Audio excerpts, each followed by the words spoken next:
उत्पत्ति ग्रंथ अध्याय 2 सृष्टि की कहानी। आज हम बाइबल के उत्पत्ति ग्रंथ के दूसरे अध्याय की चर्चा करेंगे।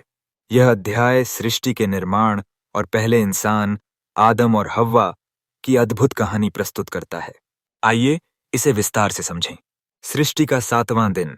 ईश्वर ने 6 दिनों में आकाश, पृथ्वी, समुद्र, पेड़ पौधों, जीव जंतुओं और इंसानों की रचना की। 7वें दिन उन्होंने विश्राम किया।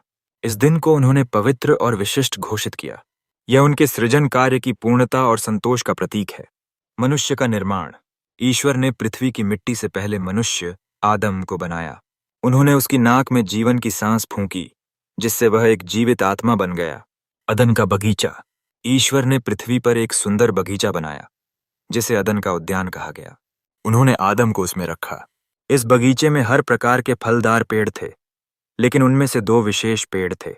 जीवन का पेड़, अच्छे और बुरे की जानकारी का पेड़, आदम का कार्य और ईश्वर का नियम। ईश्वर ने आदम को बगीचे की देखभाल करने का कार्य सौंपा। उन्होंने यह भी कहा कि वह बगीचे के सभी पेड़ों के फल खा सकता है, लेकिन अच्छे और बुरे की जानकारी के पेड़ का फल नहीं खा सकता। उन्होंने चेतावनी दी, यदि तुम इस पेड़ का फल खाओगे तो तुम अवश्य मरोगे।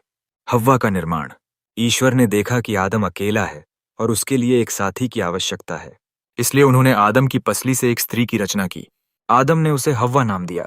दोनों नंगे थे, लेकिन उन्हें कोई शर्म नहीं आती थी, क्योंकि वे निष्कपट और पवित्र थे। इस अध्याय का संदेश।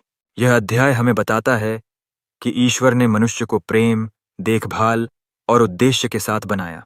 उन्होंने हमें स्वतंत्रता दी, लेकिन कुछ सीमाएं भी निर्धारित की।